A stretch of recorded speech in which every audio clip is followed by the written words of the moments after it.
لله رب العالمين صلى الله وسلم على محمد وآله وصحبه وسلم. Assalamu alaikum wa rahmatullahi wa barakatuh. So we are still studying this chapter of the inheritance of the siblings with the paternal grandfather. And we said that there are two opinions. The first opinion, that he blocks them. He blocks the siblings. And this opinion seems to be stronger. And this is the opinion of Abu Bakr Siddiq radiallahu anh, the opinion of Abdullah ibn Abbas, Mu'ad ibn Jabal, Aisha radiallahu anha, and other companions of the Messenger of Allah. And it is also the opinion of Imam Abu Hanifa and Nu'man ibn Thabit al-Kufi, and also Sheikh Abdul Aziz bin Baz, Sheikh ibn Uthaymeen, Sheikh Salih al-Fawzan, and other scholars. And there is the other opinion, which is the opinion of the majority. They say that he inherits with them. They inherit with him. The siblings inherit with the paternal grandfather. So the Sheikh is going to break it down for us, Sheikh Salih al-Fawzan. He said, if the siblings with the paternal grandfather are either full or paternal half-sibling, the grandfather has two cases with them. The first case, when there is no other heir by virtue of prescribed share. In such case, there are three cases for the paternal grandfather as follows. So he's saying that if there are no heirs that are going to inherit by virtue of prescribed share, meaning that there are no shareholders with him. There's nobody, like for example, there is no husband, there is no wife, there is nobody who has a specific share in the Quran with him. If there is nobody there, then there are three cases. Everybody understand now? The first case, when there is no other heir by virtue of prescribed share, in such case there are three cases for the paternal grandfather as follows. A, when al-muqasama means division. They divide it. That's called muqasama. Entitle the paternal grandfather to get more than 1/3 of the estate. So if he knows that he's going to get more than 1/3 of the estate, then al-muqasama will be what? Will be better. No doubt about that. It will be better. The criteria for this case is that the siblings share less than double the paternal grandfather's share. For example, their share can be equal to 1.5 of the paternal grandfather's share, but not more. Or less than that. This case involves 5 forms. The deceased paternal grandfather and one sister of the deceased. In this case, the paternal grandfather gets 2/3 of the estate because the male gets double of the female. The second, the paternal grandfather and one brother. In this case, the grandfather gets half of the estate. He gets half of the estate. Third case, the paternal grandfather and 2 sisters. In this case, he gets half of the estate, similar to the second form, which is more than 1/3. So he gets more. 1/2 is more than 1/3. The fourth case, the paternal grandfather and 3 sisters. Now there are more sisters. Not 2, there is no 1, there are 3.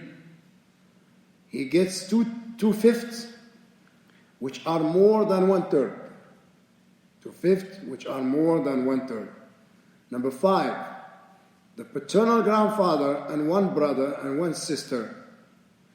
In this case, the grandfather gets 2/5, just like the 4th case. Is that clear, Ikhwan? Is that clear? Okay, good. B, when the paternal grandfather gets 1/3 of the estate. So the first case, he gets more. So the lesser the people with him, the more he gets. When they are more, he gets less. When the paternal grandfather gets 1/3 of the estate, whether through muqasama, which is the division, or not, the criterion for this case is that the siblings' share is double the paternal grandfather's share. If their share is double, then he doesn't get what he got in the other cases. Yes, this case involves 3 forms. The deceased paternal grandfather and 2 brothers. It's not 1 brother, 2 brothers. Second, the paternal grandfather and 1 brother and 2 sisters. The third, the paternal grandfather and 4 sisters. In this form, the paternal grandfather gets 1/3 of the estate, whether through muqasama, which is division, or not. With regard to this issue, there is disagreement among the scholars whether the paternal grandfather is to receive his share, which is 1/3, through al-muqasama as an agnate relative, or receive it as a prescribed share, or that he is to be given the option to receive it through either of the 2 ways. Some scholars give preponderance to the opinion that the paternal grandfather is to receive 1/3 of the estate as a prescribed share, rather than al-muqasama, which is division. This is because considering the prescribed share, whenever possible, is worthier, for the prescribed share has more consideration. Moreover, those entitled to prescribed shares are given preponderance to the agnate relatives, means they are given preference over the other ones who don't have a prescribed share. Those who don't have a prescribed share will be the brothers and sisters, because they don't have a prescribed share. So they get what is left. What is left. Sometimes they don't get anything.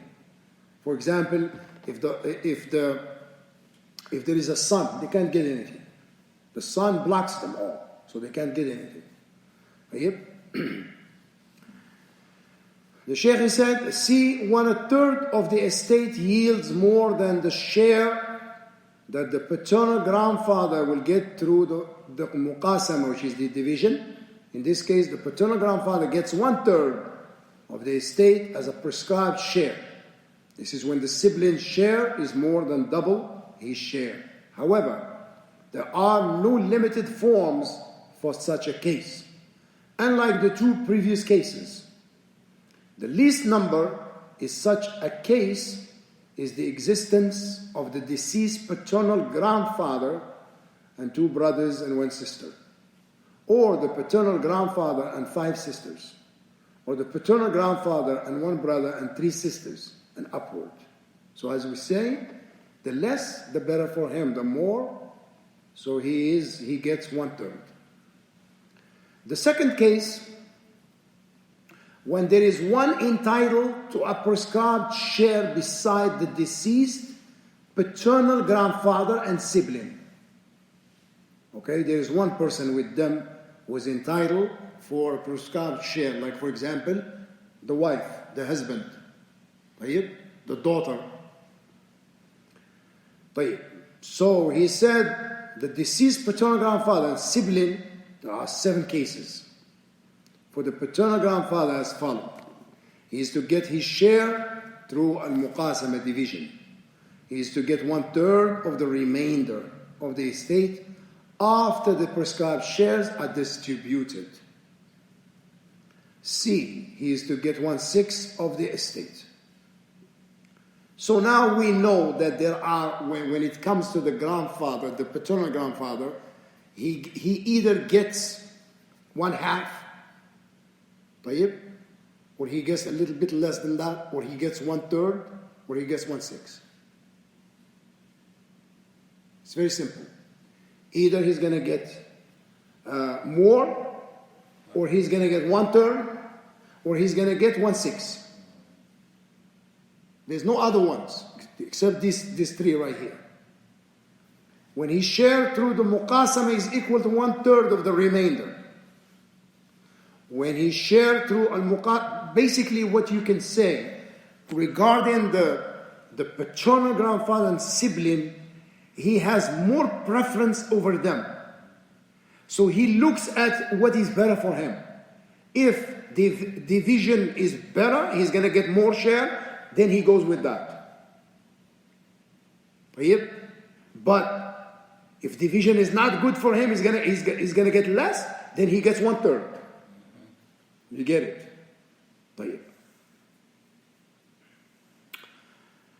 The Shaykh said when he shared through al-muqasama is equal to 1/6 of the estate. When he's prescribed 1/6 of the estate is equal to 1/3 of the remainder. When he shared through al-muqasama is equal to 1/6 of the estate, as well as 1/3 of the remainder. To tackle these cases in detail, they are as follows. A, the paternal grandfather is to get his share through al-muqasama. When his share through al-muqasama is more than 1/3 of the remainder of the estate. Why do they say the remainder? Because this is after everyone takes their share. Husband takes a share, for example, daughter takes her share and the like. Then whatever is left, the remainder, then he takes. He takes 1/3 of the remainder. And the left, sometimes the sibling don't inherit anything. Like, for example, there is only 1/6 left. He takes it. They don't get anything. You get it? If only 1/6 is left, who takes it? He takes it. Because he has more preference over them. When he shared through the muqasama means to divide, division, is more than 1/3 of the remainder of the estate after the prescribed shares are distributed, as well as 1/6 of the estate. An example for this case is when the deceased has left a husband. So the wife dies, she leaves a husband. A paternal grandfather and one brother. How much does the husband get?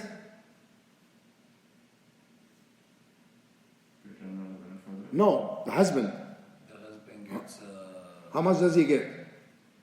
Look, she left 3. She left the husband, she left the paternal grandfather, and she left a brother. So there are 3. Of course, the husband, we start with the husband first. How much do we give him? We give him half. We give him half. Why? Because there are no kids. So he gets half. So now, how much do we have left? Half. That is when the prescribed share amount to half the estate that goes to the husband. And the sibling share is less than double the paternal grandfather's share. In this case, the paternal grandfather is to get his share through al-muqasama, which is division. Because this one will be better for him, as the remainder of the estate is 1/2. After giving 1/2 to the husband, this remainder half is to be equally divided between the paternal grandfather and the brother. Because this is better for him. Due to al-muqasama, no doubt that 1/4 of the estate is more than 1/3, right or wrong. So 1/4 is more than 1/3 of the remainder, or 1/6 of the estate. So which one is better for him? It's to divide. It's to divide it equally with the brother. So he gets 1/4. Is that clear, Ikhwan? Inshallah, we're going to stop here. And then I wanted to clarify something, so I would like to add it to the class as well. Now, the latecomer. The person who comes to the salat late. Okay. Let's say a person walks in and we are praying Salat al-Maghrib, right? Salat al-Maghrib. So he walks in and he missed one rak'ah. He missed one unit of the prayer. طيب. So he joins the Imam and he says Allahu Akbar, which is the first takbirah. That's how he enters the prayer. And then the Imam was standing, right? So he doesn't have to make a ruku'. He has to wait for the Imam, right? If the Imam was a ruku', he's going to make the first takbirah, which is takbirat ihram, and another takbirah for ruku'. If he was in a state of ruku'. If he was not, he was standing, then he makes only one takbirah, which is the first takbirah to enter the prayer. Then, when the Imam finishes, says, Salaamu alaykum wa rahmatullah, Salaamu alaykum wa rahmatullah, he does not salam out with the Imam. He does not. Why? Because he missed what? One rak'ah. So he makes up that rak'ah. You get it? He makes up that rak'ah. Then he salams out. Okay, second scenario. He came and the Imam was in sujood. For example, he was in the second rak'ah. He was in sujood. Now, how many rak'ah did he miss now? How many rak'ah did he miss? No, two. Two. Yeah, that's what I said.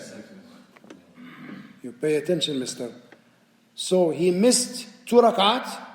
So when the Imam salams out, what does he do? He makes up two rak'at.